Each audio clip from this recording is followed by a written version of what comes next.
Welcome to moms kitchen. ఇవాళ ఒక simple, easy and కొత్త పాత రకరకాల వంట. దాని వంట అనడానికి వీలు లేదు. ఈ మధ్య వచ్చిన సుమన్ టీవీకి వచ్చిన మెసేజెస్లో నెయ్యి చేయించడం చూపించండి అని అడిగారట. ఈ నెయ్యి చేయించడానికి అదేమైనా పెద్ద వంటకమా అని నేను ఆశ్చర్యపోయాను. సరే, నెయ్యికి చిన్న చిన్న చిట్కాలు ఉంటాయి అంతే తప్పిస్తే అందులో పెద్ద వంటకము వండటము ఏం ఉండదు. అయితే అది మా వాళ్ళకి చాలా ఇంట్రెస్టింగ్గా ఉంది. నెయ్యి చేయటం ఏమిటో చూపించేయాల్సిందే అని. అయితే ఇప్పుడు నెయ్యి కావాలంటే మనకి బేసిక్ కావాల్సింది వెన్న కావాలంటే బేసిక్ పాలు లేదా పెరుగు ఎలాగో మెయిన్ తోడుకు కావాల్సిందే. కాబట్టి పాలు కాచడం దగ్గర నుంచి ఓ వీడియో చేయాలంటే పాలు కాచి అది ఎప్పటికీ చల్లారి ఎప్పుడు మీగడ. నేను అవన్నీ ఏం చేస్తాను? ఈ గోలంతా లేదండి. సింపుల్గా 4 వాక్యాల్లో చెప్తాను. మన దగ్గర హోల్ మిల్క్ కనుక తీసుకుంటే లేదా గేదె పాలు, మంచి ప్రశస్తమైన ఆవు పాలు ఉంటే పాలు కాచి తోడు పెట్టుకోవటం. పాలు కాచేస్తాము, కొంచెం ఎక్కువసేపు మరగనివ్వాలి. పాలని మరిగితే మీగడ చక్కగా మందంగా కడుతుంది. పాలు చల్లారినాక మనకు అవసరమైనన్ని పాలనేమో కొంచుకొని చిన్న గిన్నెలో పోసుకుని, పెరుగు అవసరమైనన్ని పాలని ఓ పక్కన పెట్టుకోవటం. టీకి కాఫీలకి పిల్లల పాలకి అవసరమైనవి వంచి పక్కన పెట్టేసుకోవటము. తర్వాత మీగడ ఉన్న పాలని తోడు పెట్టుకోవటం. ఒక స్పూన్ పెరుగు వేయటం, దాంట్లో తోడు పెట్టడము, చెమిరి వేయటము. చాలా పదాలు ఉంటాయి కదా, మా వైపు పాలు తోడు పెట్టడం అంటారు, కొంతమంది చెమిరి ఇవ్వండి అంటుంటారు. తోడు పెరుగు ఇది వేస్తే ఏమవుతుంది? మెల్లిగా అది పెరుగు అయిపోతుంది. ఇది ఫస్ట్ మెథడ్. పురాతనమైన కాలం నుంచి మన ఇంట్లో అమ్మమ్మలు, నాయనమ్మలు మన చిన్నప్పుడు ఊళ్ళల్లో చేసే విధానం. తర్వాత కాలంలో మనకి ఫ్రిడ్జ్లు వచ్చాక మనం ఏం చేస్తున్నాము? ఏ రోజుకు ఆ రోజు పెరుగుని మీగడిని చిలికేసి వెన్న చేసుకోవటము. తర్వాత ఏమో మజ్జిగ చేసిన మజ్జిగని అన్నంలో పోసుకోవటం, వెన్నని కాచేసుకోవటం ఓ విధానం, పాత పద్ధతి. తర్వాత కాలంలో ఏంటంటే మనకి ఫ్రిడ్జ్ వచ్చింది కదా, రోజు వారడి మీగడని తీసేయటం, ఓ దాంట్లో ఒక డబ్బాలో వేసి పెట్టుకోవడం. ఓ వారం అయ్యాక మొత్తం కలిపి ఒకేసారి గ్రైండ్ చేయటము, చిలకటము, ఏదో ఒక రకంగా చేసి ఆ వెన్నని ఒకేసారి కాచుకోవటం లేటెస్ట్ మెథడ్.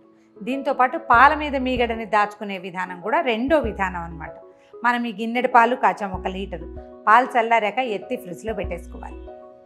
ఫ్రిడ్జ్లో పెడితే కనీసం ఒక 4-5 అవర్స్, 4-5 గంటల పాటు కనుక ఫ్రిడ్జ్లో పెడితే పాలని పైన పాలలో ఉన్న ఫ్యాట్ అంతా పైకి తేరిపోయి గట్టిగా మీగడ కడుతుంది. ఆ గట్టి మీగడని తీసి దాచిపెట్టుకోవాలి. పాల మీగడని ఓ వారం రోజులు ఒకే డబ్బాలో పాల మీద వచ్చిన మీగడంతా అందులో వేసి పెడితే వారం తర్వాత ఆ డబ్బాని తీసి బయట పెట్టుకోవటం. కొంచెం చల్లదనం తగ్గాక, వెచ్చబెట్టక్కర్లా, చల్లదనం తగ్గాక ఒక గరిటె పెరుగు, స్పూన్ అంటలేదు, గరిటె పెరుగు వేసి దాన్ని తోడు పెట్టేసుకోవాలి. దాన్ని మర్నాడు పొద్దున శుభ్రంగా చిలికేయటమో లేదా మిక్సీలో వేయటమో లేదా బ్లెండర్ ఉంటే మన దగ్గర, బీటర్ ఉంటే ఏదో ఒక దాంతో చిలికేయటము, వెన్న తీసుకోవటం. అయితే ఈ కంపారిటివ్లీ ఈ మనం పెరుగు మీద తీసిన మీగడ తాలూకు వెన్న చాలా రుచిగా ఉంటుంది. పాల మీదది పాల పెరుగు మనకి మజ్జిగ పనికిరాదు, ఆ వెన్న కూడా కొంచెం సుమారైన రుచిగా ఉంటుంది. కాచాక రుచి బాగానే ఉంటుంది. నెయ్యి, 2 నెయ్యిలు బాగానే ఉంటాయి. పెరుగు మీద మీగడ నెయ్యి, పాల మీద మీగడ నెయ్యి కూడా రుచి దాదాపుగా ఒకటే. కానీ కొన్ని మెడిసినల్ వాల్యూస్ మాత్రం పెరుగు మీద మీగడకే ఎక్కువ ఉంటాయని పెద్దవాళ్ళు చెప్తారు. పాత పద్ధతి కదా, ఒకవేళ చేయగలిగితే అట్లా చేయటం. ఇప్పుడు మనకి ఫ్రిడ్జ్ ఉంది కాబట్టి రోజు వారడి పెరుగు మీద మీగడ తీయటము, జాగ్రత్తగా దాచిపెట్టడం.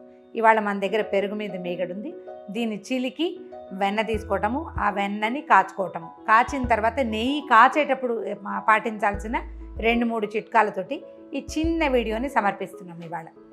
ఏదైనా ఒక పెద్ద గిన్నె తీసుకోవటము. ఇది 4 రోజుల మీగడ, పెరుగు మీద మీగడ అనమాట. ఫ్రిడ్జ్లో ఇంచి తీసి కొంచెంసేపు బయట ఉంచుకోవాలి, లేకపోతే ఏమవుతుందంటే వెంటనే రాదు. ఇదిగో అప్పుడే వచ్చేస్తుంది వెన్న.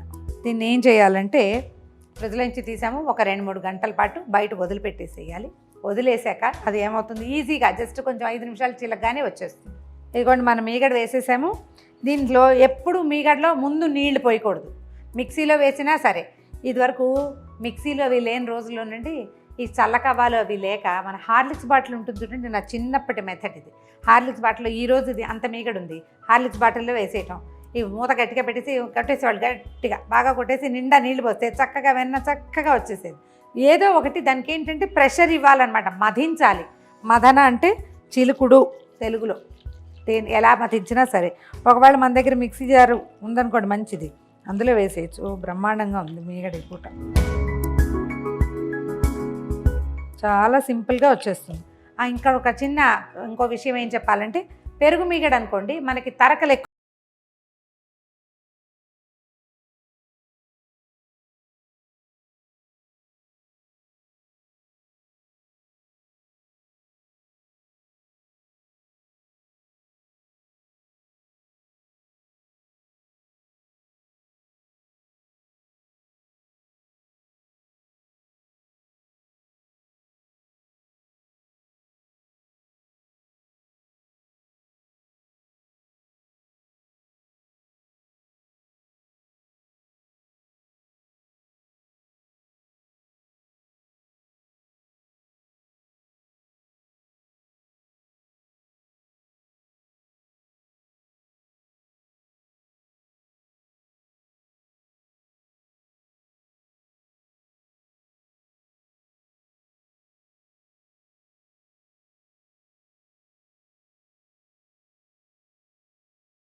నోట్లో వేసుకోకూడదు. కూరలు మిగిలినవి మామూలుగా రుచి చూస్తాం కదా, అట్లా చూడకూడదు. తీసి ఎవరి చేతిలోనే పెట్టచ్చు, పిల్లలకి పెడతాం కదా అట్లా పెట్టచ్చు, కానీ అరిచేతిలో పెట్టాలి తప్ప చేత వెన్న ముద్ద అని పద్యం చెప్పుకునే వాళ్ళని చిన్నప్పుడు.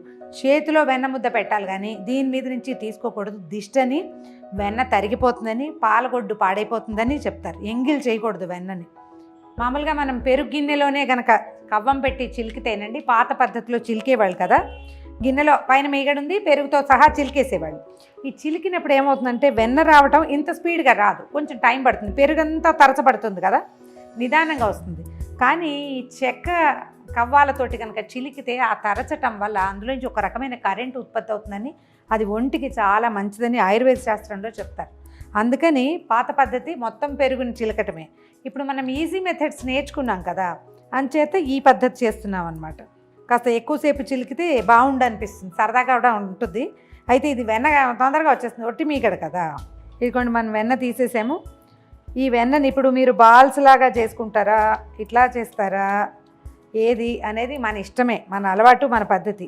దీన్ని ఏం చేయాలంటే వెన్నని వాష్ చేసుకోవాలండి. దీంట్లో మరికాసిన నీళ్ళు చొప్పున పోస్తూ, ఈ మజ్జిగ ఉంది కదా, కొంత మజ్జిగ అతుక్కొని ఉంటుందిగా, దాన్ని తీసేయాలన్నమాట. లేకపోతే ఏమవుతుందంటే గోదావరి ఎక్కువ వస్తుంది, నెయ్యి తక్కువ, అడుగు నుండే రెసిడ్యూ ఎక్కువ ఉంటుంది. అందుకని నిదానంగా ఈ పని చేయాలి. మనం ఉండ చేసుకుంటే ఏంటంటే వేస్టేజ్ లేకుండా, చీదపలు పక్కకి వెళ్ళిపోకుండా ఉంటాయి. కడిగేసేయాలి శుభ్రంగా 2-3 సార్లు జాగ్రత్తగా. సింక్ దగ్గర పనిచేసేటప్పుడు మాత్రం జాగ్రత్త, ఈ వెన్న ముద్దలు చేజారి పడిపోతాయి. ఒక చిన్న గిన్నె పెట్టుకుని ఈ గిన్నెలోకి ఈ నీళ్ళు ఉంచేసి మళ్ళీ కాసిన నీళ్ళు పోసి కడిగేసేయాలి. ఈ తెల్లటి నీళ్లు పోయే వరకు కడిగేస్తే మంచిది. ఇది కనుక పాలమీగడ అనుకోండి, పాలమీగడ తోడు పెడితే ఇంకా ఎక్కువ కడగాలి, దాని వాసన అంత బాగోదు. ఈ పెరుగు మీగడకి మాత్రం బాగుంటుంది. 2 వాషులు 3 వాషులు చేస్తే చాలు.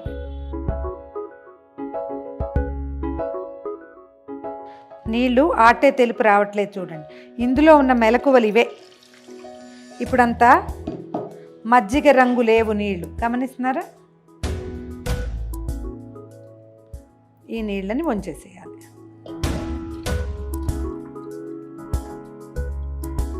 ఓకే, దీన్ని పొయ్యి మీద పెట్టేయటమే. ఇలా తయారైన వెన్నని స్టవ్ మీద పెట్టడము, కాచేయటము. మనం ఏ పాత్రతోటి పని చేయదలుచుకున్నామో దాంట్లోకే చేస్తే ఈ జిడ్డు, గిన్నెలు ఎక్కువైపోవటం, తోముకోవటం, ఆ చికాకు లేకుండా ఉంటుంది. ఇదిగో మీగడ తీసిన గిన్నె ఒకటి, వెన్న తీసిన గిన్నె ఒకటి, కాచే గిన్నె రెండోది. ఈజీ. ఓకే, స్టవ్ వెలిగించేద్దాం. మొదట 3 నిమిషాలు హైలో పెట్టి తర్వాత దీన్ని సిమ్లో పెట్టేసుకోవాలి. మొదట హైలో పెట్టగానే అంచుల వెంబడి ఉన్న వెన్నంతా వస్తుంది. మనం ఈజీ మెథడ్గా ఇలా మొత్తం మీగడని చేసుకుంటున్నాం, కానీ హెల్దీ అండ్ పురాతనమైన పద్ధతి ఏంటంటే ఏ రోజుకు ఆ రోజు చేయటమే. పెరుగుని చిలికి ఆ మజ్జిగను కనుక మనం ఆహారంలో వాడుకుంటే ఔషధ గుణాలు ఉంటాయి, దానికి చాలా బాగా పనిచేస్తుంది. రోజు కొంచెం కొంచెం వెన్న వస్తుంది. అయితే అదొక పని ప్రోగ్రామ్ లాగా రోజు ఎక్కడ చేస్తామండి అనిపిస్తుంది. ఇంట్లో పెద్దవాళ్ళు ఉంటే ట్రై చేసి చూడండి, మీరు కూడా చేయొచ్చు. ఓ వారం రోజులు సెలవు పెట్టి ఇంట్లో ఉన్నారనుకోండి, లేదా మీరు ఇంట్లోనే ఉండేటట్టయితే రోజు మధ్యాహ్నం పెరుగు చిలకటం ఒక ప్రోగ్రాం కింద పెట్టుకోండి. 11-12 గంటల వేళ చిలికేసేయటం చక్కగా. పెరుగు మొత్తాన్ని చిలికితే అందులో ఇంత మీగడే ఉంది, ఇంత వెన్నే వస్తుంది. ఆ వెన్న తీసి పక్కన పెట్టండి, లేదా మీరే అన్నంలో వేసుకుని తినేయండి. ఆ మజ్జిగ దానికి చాలా ఔషధ గుణాలు ఉంటాయి. అది గేదె పాల మజ్జిగ అనుకోండి, హెల్దీ బలం వస్తుంది. ఆవు పాల మజ్జిగ అయితే కీళ్ళకి చాలా మంచిదని చెప్తారు. ఈ పాతకాలపు పద్ధతులన్నీ హెల్త్కి బెనిఫిట్స్ ఇచ్చేవి. కాకపోతే మనం ఇప్పుడు స్పీడ్ యుగంలో ఎలా కుదిరితే అట్లా నేను వెన్న 3 నిమిషాల్లో తీసేసాను చూడండి. అదే మనం పెద్దగా గిన్నె పెట్టుకుని దీని పెరుగుని బాగా చిలికితే ఓ 20 నిమిషాల ప్రోగ్రామ్ అది. నేను వీడియో చూపించడానికి కాబట్టి ఇలా తొందరగా చేశాను, కానీ అలా చేస్తే ఇంకా బాగుంటుంది. ఒకసారి మొత్తం గడ్డంతా కరిగిపోయాక సిమ్లో పెట్టేయండి, దీన్ని వదిలేయాలి స్టవ్ మీద. దాని దారిన అవుతూ ఉంటుంది. మధ్య మధ్యలో అకేషనల్గా వచ్చి చూస్తూ ఉండండి. కమ్మని వాసన వచ్చేదాకా దాన్ని కదపక్కర్లేదు, ముట్టుకోక్కర్లేదు, ఏం చేయక్కర్లా. దీనికి కావాల్సిందల్లా ఒక మందపాటి మూకుడు కానీ ఏదైనా లోతైన గిన్నె, అది పొంగి పొర్లిపోకుండా ఉండడానికి కావాలంతే. చిన్న గిన్నెల్లో నెయ్యి ఎప్పుడూ కాచుకోకూడదు. దీనికి ప్రధాన ఫస్ట్ ట్రిక్ ఏంటంటే గిన్నె పెద్దది ఉండాలి. అంటే ఇంత గిన్నె తోముకోవాలి కదా అనిపిస్తుంది. వేస్టేజ్ లేకుండా చేయాలంటే అంటే కింద పడిపోకూడదు. ప్రధానంగా గిన్నెలో ఎంత పని ఉన్నా పర్వాలే, ఒక్క చుక్క నెయ్యి పోయినా మన జీవితం నుంచి కొన్ని ఆయుష్ రోజులు తగ్గిపోయినంత జాగ్రత్తగా చేయాలన్నమాట. నెయ్యి కాగిపోయింది చూడండి, వాసన వస్తుంది బాగా. ఈ రంగు మీకు కనపడుతోంది కదా క్లియర్గా. ఈ బ్రౌన్ కలర్లో కనుక స్టవ్ ఆపేస్తే ఈ గిన్నె వేడి, స్టవ్ వేడికి మనకు కావలసిన కలర్ వస్తుంది. అయితే చాలామంది ఇందులో ఏలక్కాయలు వేస్తారు, లవంగాలు వేస్తారు, తమలపాకులు వేస్తారు, మెంతులు వేస్తారు. ఇది ఎందుకు వేస్తారు అంటే దానివల్ల ఔషధ గుణం దీనికి ఏదైనా వస్తుందనే దానికంటే కూడా నేతికి సువాసన వస్తుందని. ఒకవేళ ఇది నిలవబడిన వెన్న అనుకోండి, వెన్న నిలవబడుతుంది. ఆ సంగతి మనకు అమ్మమ్మ నాయనమ్మ చెప్పరు. కామ్గా అందులో ఒక ఏలక్కాయ వేస్తారు. ఏలక్కాయ గుమగుమతోటి నెయ్యి తాలూకు పాత వాసన కొట్టుకుపోతుంది. అలా అలవాటు చేసుకున్నారు. ఇప్పుడు ఇది బాగా ఎక్కువ కాగిపోయింది. ఆ కాపుని తీసేయటానికి ఇందులో మనం మెంతులు వేస్తే మెంతులు వేగుతాయి, వేడి తగ్గించేస్తుంది అనమాట. తమలపాకులు వేసినా కూడా అంతే. తమలపాకులు వేయటం ఆరోగ్యానికి మంచిది అలాంటి భావాలు ఏం లేవు నిజానికి. తమలపాకు వేయటం వల్ల వచ్చే కొనగూడే ఎక్స్ట్రా ప్రయోజనాల కంటే మెంతులు గనక వేస్తే కొంచెం ఖచ్చితంగా ఆరోగ్య ప్రయోజనం ఉంటుంది. అవసరమైతేనే ఇప్పుడు మనం సరైన కాపులో తీసుకుంటే ఏం వేయక్కర్లా, నెయ్యి తాలూకు ఒరిజినల్ వాసన, ప్యూర్ ఘీ వాసన మాత్రమే వస్తుంది మనకి. మీకు ఆసక్తి ఉంటే అవి ఏవైనా వేసుకోండి.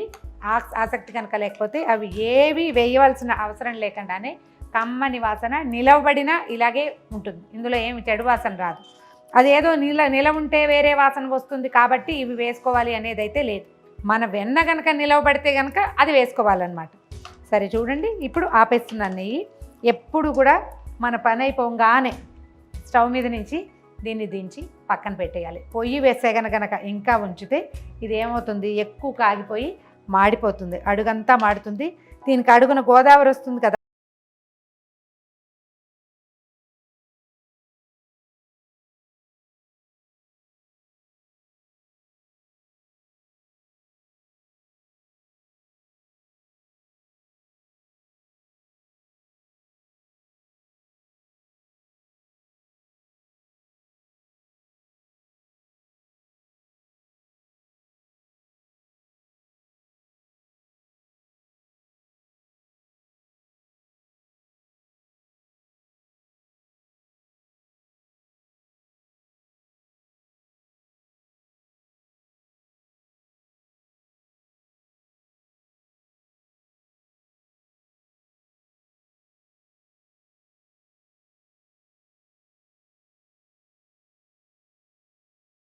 సబ్స్క్రైబ్ చేసుకోండి.